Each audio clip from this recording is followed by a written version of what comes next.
A$AP Rocky featuring Drake, 2 Chainz, King Kendrick Lamar.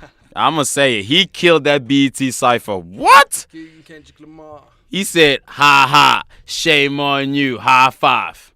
I'm bulletproof. Yes, you are. Yeah. You are bulletproof, my friend. All right. Yep.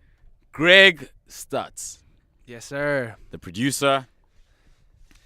Yes, the sir. rapper. Gregory. The singer. Oh, yeah. Greg. First of all, here's the thing. Let me start with this. Normally people come in and they introduce somebody, right? I'm gonna allow you to introduce yourself as who you want to be as an artist. So you can introduce yourself as anything, but how do you want people to perceive you? Introduce yourself in that way. So, say for instance, we are at any event and somebody is introducing you to come out.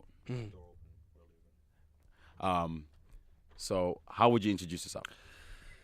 Well, I see myself as a visionary, someone who just has a lot of, profound ideas that are relevant to the world and where we're at right now. Mm-hmm. I'm really devoted. I don't really know, actually. It's an interesting question, but, I would call myself a young Basquiat. Someone who is really Basquiat for music. Yeah, a young Basquiat for music, but art too.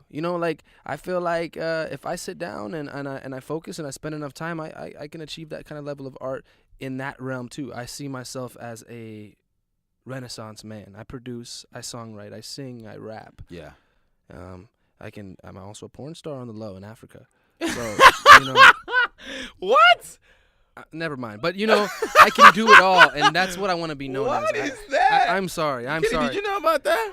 I'm sorry. It's all VHS. I'm sure nobody will ever get their hands on it. Hey, that's art. That's art. It's art. Come on now.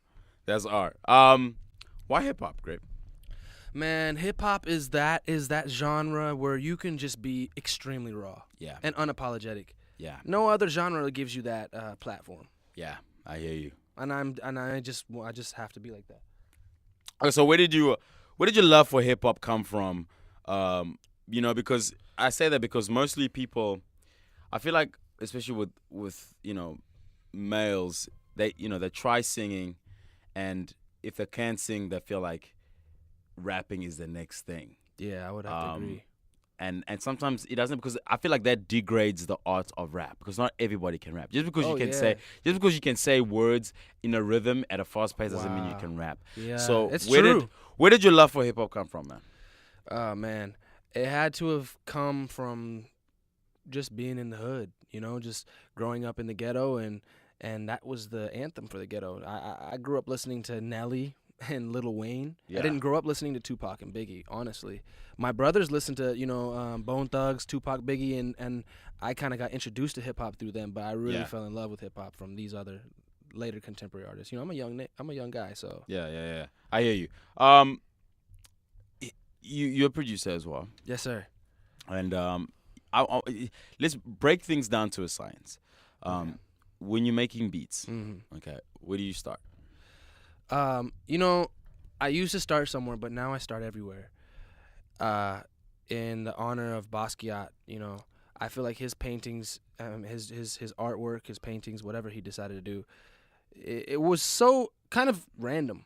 I felt like he would, but it all made sense to him. It was all incredibly interesting to him. Yeah. And he would just insert pieces. So you know what I do? I sample and create a lot of things, throw them together, and then arrange and then refine it until it sounds like a beat. So basically, I throw a bunch of stuff into the palette, which is FL Studio, and then I organize, arrange, add, and delete until I have a beat.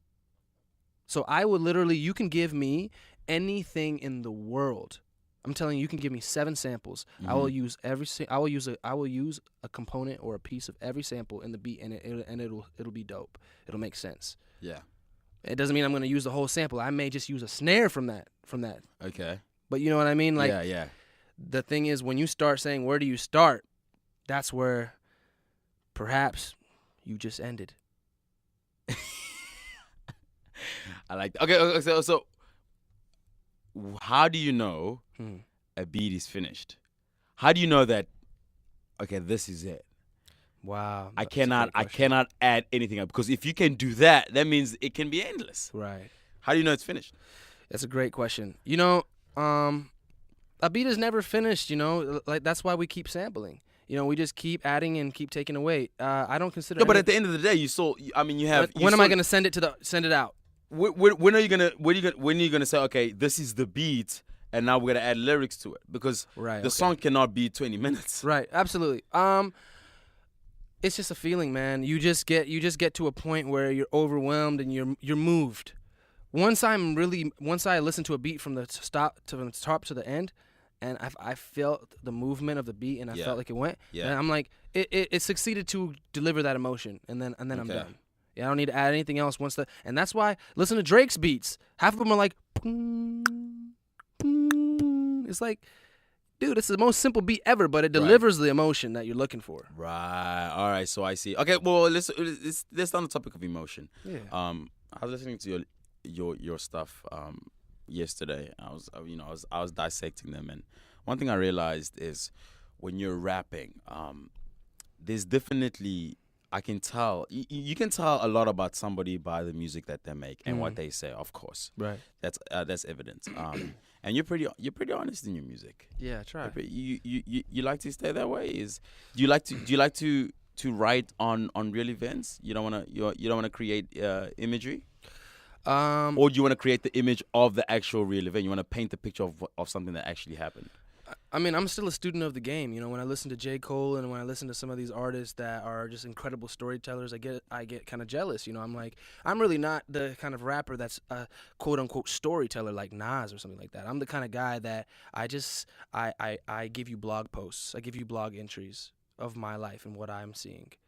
And it doesn't necessarily happen in a linear order like a story. Yeah. Well, that's a good point, because where I was heading with my question is that you say there's snippets in your song where you say something that's powerful, and even when you say in those moments, your voice even it becomes enlarged. If it's not mentioning like Bin Laden's name, or if it's not, if it's something political or anything, like you put your stamp on it. It's almost as if you really want people to hear what you're saying. Yeah. So deep down inside, are you like a community activist? Yeah. Is that what you are? Absolutely, to my core, bro. A young Martin Luther. So you vibe yourself on. I mean, I guess you say you're a Renaissance man. Yeah, man. Do you want to start? When I wrote this question down, my initial question was like, are you a revolutionist? Absolutely, man. You want to change the world? Absolutely. How? I mean, that's why I have to be a Renaissance man. I can't limit myself just to music. You know, I love making beats and I love rapping and stuff like that, but I also am in the community, man. I'm interested in the education of children. Yeah. I'm interested in promoting the equality of men and women. You know, I'm interested in, just like you, stopping the stop and frisk type things, or not stopping, but really analyzing it from the perspective of a free thinker. Yeah. You know? Yeah. And not just taking everything and swallowing the pill, but also just really showing discrimination, just like seeing. Hey. You know what? Here's the thing. I applaud that, because I think as an artist, I feel like when you're an artist, especially when you have to deal with so much stuff, and I just feel like you gotta know where your center is. You gotta have a nucleus. Right. And if that's your nucleus, and we still haven't solved that problem, you will always have something to say.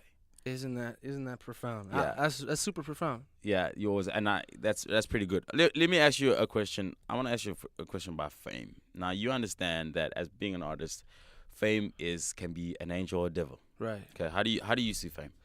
I see fame as a platform to get what I need done. A lot of people who don't really have, all these celebrities who are having breakdowns and the fame just gets them, it's because they never had a purpose to begin with. Yes. So yes. I have an incredible purpose, so the fame is not going to faze me. Yeah. Really? Yeah, absolutely. So you get 20 girls come up to you right now, Greg. I got 20 girls coming up to me right now already. That's why I like this guy. This guy will tell you point A to point Z with no hesitation. I like that. You certainly have a taste for anthems. Yeah. I feel like your beats are you can't ignore them, man. Thank you. You Man. can't ignore them. They loud. They explosive. Yeah. Thank you. It makes you wanna do something. Right. You know what I mean? Right. Why that? Why anthems? What is it? Because when I saw it, I mean, I'm almost like a constructivist. I would like to see the deeper meaning of things, right? And I feel like you and this goes back to you having a purpose and you being a Renaissance man. You have something to say, Right? And you almost wanna slap people and be like, "Yo, what's going on?" And I feel like it comes through in your beats, man. Yeah, I mean, my beats are so.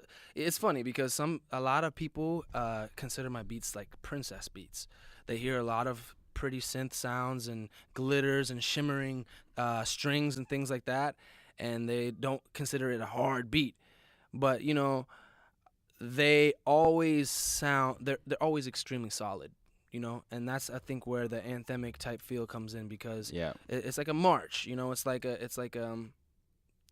that's why I'm really interested in the trap style drums right now because I feel like they sound very militant, and we are in militant times. You know, it doesn't necessarily mean it has to be violence, but we have to march. You know, so that's kind of where that influence comes from. Yeah, nah, that's dope. You know because everybody knows I'm a musician as well. That's right. Normally, by the way, my favorite song by you already know the name of it. You got to help me remind me though. Malcolm. Man, I'm even forgetting Come on. I'm forgetting my own music. On. I know what song you're talking about. You know what I'm talking about? I know what song you're talking about. You don't remember the name either. You must make a lot of music if you don't remember the name of your songs. Man, I have songs that literally are just sitting. No, I believe that. Because like you, I'm a Renaissance man as well. I like to do different things, and I feel like I gotta focus on one thing in order to do it right. Right. And then when I go back into the music, when I decide to go back to the studio, then the music will come out. Okay. But that's not enough about me. Okay. I want to ask you. But we love your music too. Appreciate it. I want to know what triggers a song. How do you know that this is a song? Bro, I'm still trying to learn the art of songwriting, honestly, and a lot of times. That's honest. I appreciate that. That's honest. And when I start a song, a lot of times it ends up being not about what it started about. Like I was writing a song on the way here on the train, and it was initially going to be about different things that influence us, like money, women, this and that. Yeah. And it ended up just being about money. That's the kind of song that I made. Cream. Dollar bill. Exactly. Yeah. And so when I write a song, man. If the lyrics are taking me in a certain direction or the emotions taking me in a certain direction, I will figure out the hook. Once I write the verse, I will write the hook just to match the verse. So that's how I usually write. And it's actually, I don't think it's a good way of writing, honestly. Yeah? I don't. Well, too random. It's funny because last week I had a young lady. She came up to me and she knew that I made music and stuff like that. She came up to me and she asked me, she said, I write poetry, but I don't know how to turn it into songs. And I was like, well, you have to have a couple of things in your mind. You have to have melodies. You have to know how you're going to rock, etc., etc., etc. Right. I feel like songwriting can come from anything. I've heard songs that are literally 4 lines, and they can be a song. And then there's songs that are, a Michael Jackson 6-minute songs and stuff like that. You know what I'm saying? Yeah. So songwriting, I don't think there should be a format to songwriting. I don't have one, so I don't think, I think that's a blessing because especially when we're moving to this new age where music is, people are trying to break barriers, people are trying to do different things, they're trying to find different flows.